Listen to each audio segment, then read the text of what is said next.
First junction நேயர்களுக்கு வாழ்த்துக்கள். மருமகளுடைய சூழ்ச்சியால் கலங்கி நிற்கிறாரு டாக்டர் ராமதாஸ். பாமக உடஞ்சிருச்சு, அப்பா மகன் சண்டையால் அம்போண்டு ஆயிடுச்சு இந்த பாட்டாளி மக்கள் கட்சி. இது வரக்கூடிய 2026 தேர்தலையே சந்திக்குமாங்கிற ஒரு சந்தேகமே எல்லாருக்கும் வந்துருச்சு.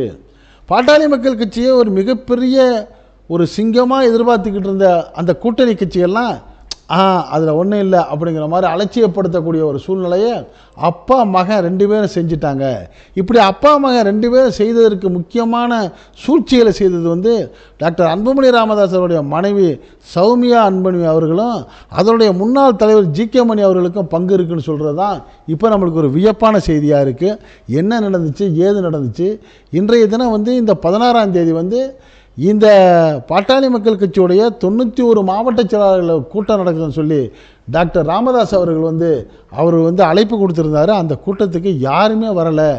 வெறும் ஹாலாக இருந்தது தான் பெரிய அவருக்கு விரக்தியை கொடுத்துருக்குது.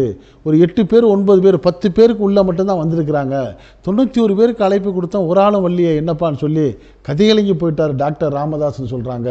இன்றைக்கி இந்த செய்திகள் தான் எல்லா பத்திரிகைகள் மட்டும் இல்லாமல் எல்லா தொலைக்காட்சிகள், வலைதளங்கள், யூடியூப்புகள், ஃபேஸ்புக்குகள் திறந்தாலே செய்தி கலக்கிக்கிட்டு இருக்குது. ஆக பாட்டாளி மக்கள் கட்சி என்ன ஆச்சு, அதுக்கு நடந்ததுக்கு என்ன காரணம், இது எங்கே போய் நிற்குங்கிற சில நிமிட தகவல்களை நீங்கள் சுருக்கமாக நீங்கள் கடைசி வரைக்கும் கவனமாக கேளுங்க. கேட்குறதோடு மட்டும் இல்லாமல் உங்களுடைய கருத்துக்களையும் நீங்கள் கமெண்ட் பாக்ஸில் கமெண்ட்ஸ் பண்ணுங்கள். அந்த செய்தி பிடிச்சிருந்தா உங்கள் நண்பர்களுக்கும் உறவுகளுக்கும் ஷேர் பண்ணுங்கள். இப்போ நம்ம வீடியோக்குள்ளே போவோம். பாட்டாளி மக்கள் கட்சியுடைய தலைவர் டாக்டர் ராமதாஸ் அவர்களும் அவருடைய மகன் அன்புமணி ராமதாஸ் அவர்களுக்கும் தொடர்ந்து ஒரு போர் நடந்துக்கிட்டே இருக்குது. 2 பேரும் ஒருத்தருக்கு ஒருத்தர் எதிரான கருத்துக்களை சொல்லிட்டு வர்றாங்கங்கிறது கடந்த சில மாதங்களுக்கு முன்னால் பாண்டிச்சேரி நடந்த கூட்டத்தில் நேரடியாகவே மேடையில் அப்பா மகன் கான்ட்ரவர்சியான பேச்சுக்களை பேச ஆரம்பித்தாங்க. அவர் என்ன சொன்னார், டாக்டர் ராமதாஸ் இதுவரைக்கும் தலைவராக இருந்த டாக்டர் அன்புமணி ராமதாஸ் இனிமேல் தலைவர் கிடையாது, அவர் செயல் தலைவர், இந்த கட்சிக்கு நான் தான் தலைவர், நான் தான் நிறுவனர், நான் சொல்கிறதைத்தான் கேட்கணும், அதை கேட்காதவன் யாராக இருந்தாலும் இருந்தால் இரு இல்லாட்டி போ அப்படின்னு சொல்லி பகிரங்கமாக மேடையில் சொன்னார். அப்படி சொன்னதுக்கு காரணம் தன்னுடைய பேரன் தன்னுடைய மகளுடைய மகனை இளைஞரணி தலைவராக்கினார். இதை கேட்டவனே கொதிச்சு போனால் பக்கத்து சீட்டில் இருந்த டாக்டர் அன்புமணி ராமதாஸ் எந்திரிச்சு அதே மேடையில் சொன்னார், நீங்கள் யாரை வேண்டாலும் வைங்க, நாங்கள் என்ன சொல்கிறோம், அனுபவசாலியை வைங்க, அப்போ தான் கட்சி உருப்படும், கட்சிக்கு 4 நல்லது செய்வான்னு சொன்னால் நீங்கள் உங்கள் குடும்பத்தில் உள்ள ஆள் பேரன் பேத்தின்னு வச்சா வச்சுட்டு போங்க, ஒன்றும் நடக்க போகிறதில்ல. இனிமேல் என்ன யாராச்சும் கட்சிக்காரன் பார்க்குறாருந்தா பனையூரில் என்னுடைய அலுவலகத்தில் பாருங்கள், இதான் என் ஃபோன் நம்பர்னு சொல்லி ஒரு ஃபோன் நம்பர் அறிவிச்சிட்டாரு. இப்படி போட்டி வந்தவுடனே பரவலாக என்ன பேசப்பட்டுச்சு, ஆஹா முடிஞ்சிச்சு பாட்டாளி மக்கள் கட்சி அப்படின்னு பேசப்பட்ட நிலையா அதுக்கு சிலர் உறவு கூடி அந்த அப்பா மகன் 2 பேரையும் சந்திக்க வச்சு ஒரு சமாதான முயற்சி ஈடுபட்டாங்க. ஆனாலும் அந்த சந்திப்புக்கு அன்புமணி ராமதாஸ் அவர்கள் சென்றபோது அவர் வலது பக்கம் இருக்காருன்னா டாக்டர் ராமதாஸ் இடது பக்கம் அப்படி திரும்பிக்கிட்டு இருந்தார். அவர் ஃபேஸ் பண்ணியே பேசலை. அதுலேருந்தே அவங்களுக்குள்ளே அந்த ஒட்டு உறவு ஏற்படலைங்கிறது நம்மளுக்கு தெளிவாக தெரிஞ்சிச்சு. இருந்தாலும் வெளிக்காட்டாமல் கொண்டு போனாங்க. காரணம் 12 வருடங்கள் கழித்து அந்த சித்திரை முழுநிலவு திருவிழா பாட்டாளி மக்கள் கட்சி நடத்துறதா திட்டமிட்டு இருந்தாங்க. அதை சிறப்பாக நடத்தணும், நம்ம பலத்தை காட்டணும்னு சொல்லி டாக்டர் அன்புமணி ராமதாஸ் அவர்கள் ஜி.கே. மணி அவர்கள், மூர்த்தி அவர்கள் சொல்லி அந்த கட்சிக்காரங்க எல்லாருமா நின்று ஒரு மிகப்பெரிய மாநாட்டை சென்னையில் நடத்தினாங்க. அந்த மாநாட்டிலையும் மிக பிரம்மாண்டமான முறையில் லட்சக்கணக்கான மக்கள் திரண்டிருந்த அந்த மாநாட்டில் அரசியல் பிரகடனங்கள் நிறையா செய்வார், கட்சி தொண்டர்களுக்கு ஆர்வத்தை மூட்டுவார்னு எதிர்பார்த்த நிலையில் டாக்டர் ராமதாஸ் அவருடைய பேச்சு பாட்டாளி மக்கள் கட்சி தொண்டர்களை பலவீனப்படுத்திருச்சு, சோர்வடைய வச்சிருச்சு.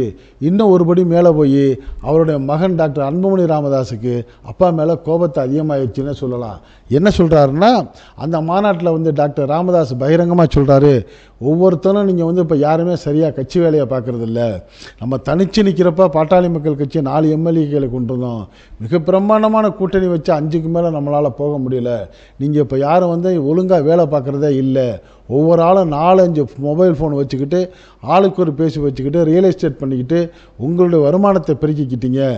சைக்கிளில் வந்தவங்களாம் இப்போ வந்து சொகுசு காரில் வர்றீங்க, வாங்க வேணாங்களே, கட்சியை பார்க்குறதா இல்லையா, உங்களெல்லாம் நான் வாட்ச் பண்ணிக்கிட்டு தான் இருக்கிறேன், நீங்கள் ஒழுங்காக திருந்தலைன்னா உங்கள் இடத்தையெல்லாம் பிடுங்கி வேறு ஆளுகளை நான் நியமனம் பண்ணிடுவேன், ஜாக்கிரதைன்னு சொல்லி எல்லா மாவட்ட நிர்வாகிகளும் ஒரு மிரட்டினார்.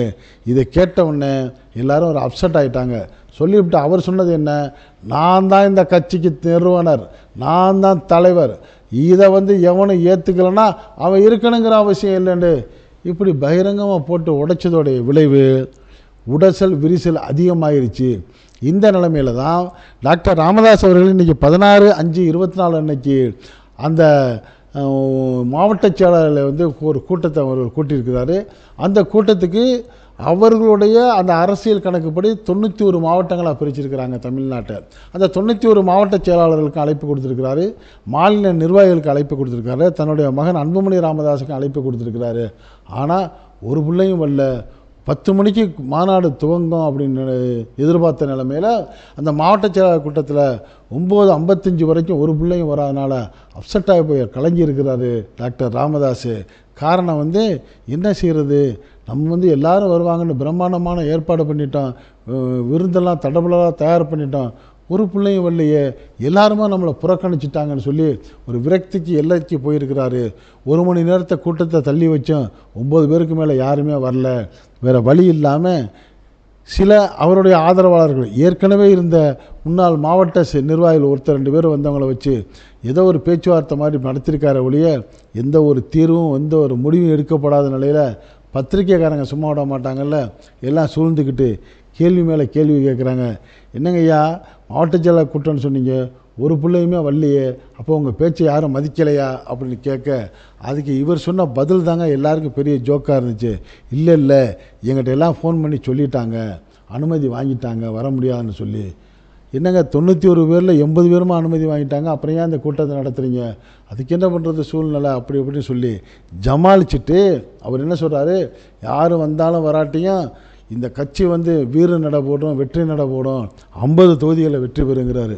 ஐயா அதெல்லாம் சொல்கிறீங்களா, உங்கள் மகனே கூட வரலையே, கூப்பிட்டேன் வரல, அதுக்கு நான் என்ன பண்ணுறது, நான் பலத்தோடு தான் இருக்கேன், எனக்கு வயசாயிருச்சுன்னு யாரும் நினைக்காதீங்க, என் பலத்தை சோதனை பண்ணோம்னா என் கையை பிடிச்சி பாருங்கள் அப்படின்னு சொல்லி அந்த பிரஸ் மீட்டில் சொல்கிறாரு.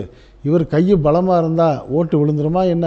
ஏற்கனவே இந்த மாநாடு நடத்துனாங்கள்ல, அந்த சித்திரை திருவிழா மாநாடு, அதோடவே கம்முன்னு இருந்திருந்து மாநாட்டில் வந்த கூட்டத்துக்கு ஏதாவது ஒரு உற்சாகம் தர்ற மாதிரி 4 வார்த்தையை பேசி எல்லாரையும் ஒன்று சேர்த்து கொண்டு போயிருந்தால் இன்றைக்கி கூட்டணி கட்சியெல்லாம் இவருக்கு வரிசை கட்டி நின்றுருக்கும், அதிகப்படியான சீட்டுகளையும் ஸ்வீட்டுகளையும் வாங்கியிருக்கலாம்.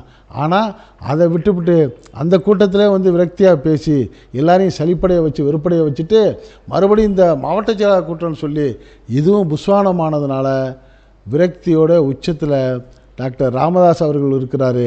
அவர் மட்டும் இல்லை, அதே நிலைமையில் தான் டாக்டர் அன்புமணி ராமதாஸும் இருக்கிறாரு. காரணம் வந்து அந்த மாநாட்டில் கூடிய லட்சக்கணக்கான அந்த சித்திரை திருவிழா மாநாட்டில் கூட்டினவங்களாம் பாட்டாளி மக்கள் கட்சின்னு வரல, அவங்கெல்லாம் வன்னியர் குழு கூட்டம், நம்ம சமுதாய கூட்டம், அதுக்கு போகணும்னு சொல்லி ஒரு ஆர்வத்தில் வந்தாங்க. ஆனால் இப்படி அப்பா மகன் சண்டையில் இந்த கட்சிக்கு உள்ள மரியாதையே போச்சு, இனி இந்த கட்சியை நம்ம நம்புறது சரியில்லை, வேறு ஏதாவது ஒரு கட்சிக்கு நம்ம வந்து போகணுங்கிற ஒரு முடிவை பெரும்பாலான வன்னிய மக்கள் எடுத்துட்டாங்கன்னு சொல்லி அந்த பாட்டாளி மக்கள் கட்சிக்கு உள்ளே இருக்கிற சில முக்கியமான தலைவர்கள் வந்து ரகசியமான செய்தியை சொல்கிறாங்க. அதில் குறிப்பாக சிலர் சொல்லக்கூடிய செய்தி தான் அதிர்ச்சியாக இருக்குது.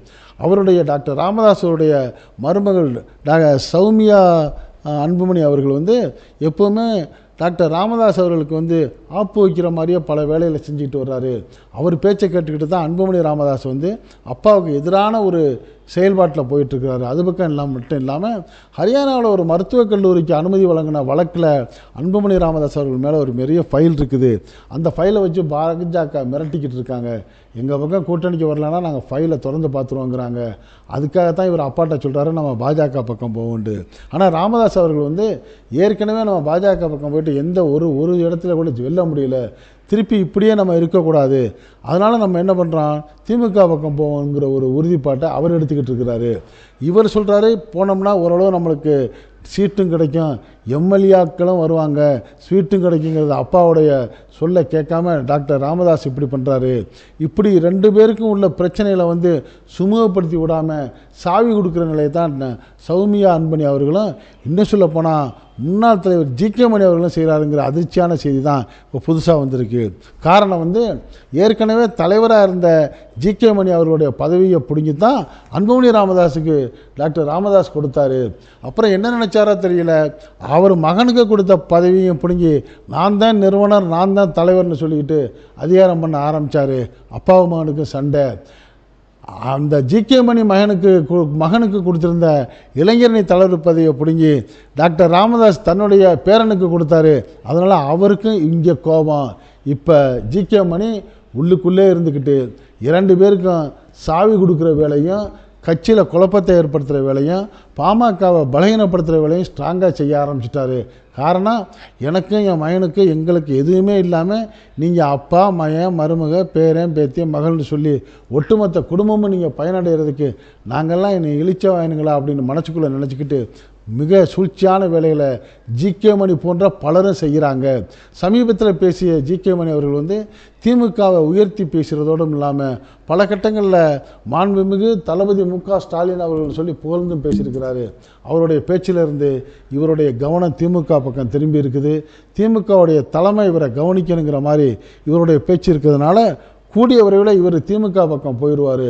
ஆக பாட்டாளி மக்கள் கட்சி 2026 தேர்தலையே சந்திப்பாங்களாங்கிறதே ஒரு சந்தேகங்கிற மாதிரி பலரும் கருத்துக்களை தெரிவிக்கிறாங்க. இது பற்றிய உங்களுடைய கருத்துக்களை நீங்கள் இந்த ஃபஸ்ட்டு ஜங்ஷன் கமெண்ட் பாக்ஸில் கமெண்ட்ஸ் பண்ணுங்கள். இந்த செய்தி பிடிச்சிருந்தால் இதுக்கு ஒரு லைக் கொடுங்க. இதே போன்ற அரசியல் செய்திகள் நாட்டில் 4 பக்கம் நடக்கக்கூடியதை எந்த விதமான இடைச்சல்களும் இல்லாமல் உள்ளது உள்ளபடி அப்படியே கொண்டு வந்து உங்கள் வீட்டுக்குள்ளே 4 சுவர்களுக்குள்ளே உங்களுக்கு கொடுக்கக்கூடிய நம்ம ஃபஸ்ட்டு ஜங்ஷன் சேனலுக்கு இதுவரை சப்ஸ்கிரைப் பண்ணாதவங்க சப்ஸ்கிரைப் பண்ணுங்கள். மறக்காமல் பக்கத்தில் இருக்க பெல் ஐக்கானை கிளிக் பண்ணுங்கள். அப்போ தான் நம்ம போடக்கூடிய ஒவ்வொரு செய்தியும் நோட்டிஃபிகேஷன் காட்டும். நீங்கள் விரும்பியதை பார்க்கலாம். என்றும் இணைந்திருப்போம். உங்கள் அன்பன் அஷ்ரஃப் அலி. நன்றி, வாழ்த்துக்கள்.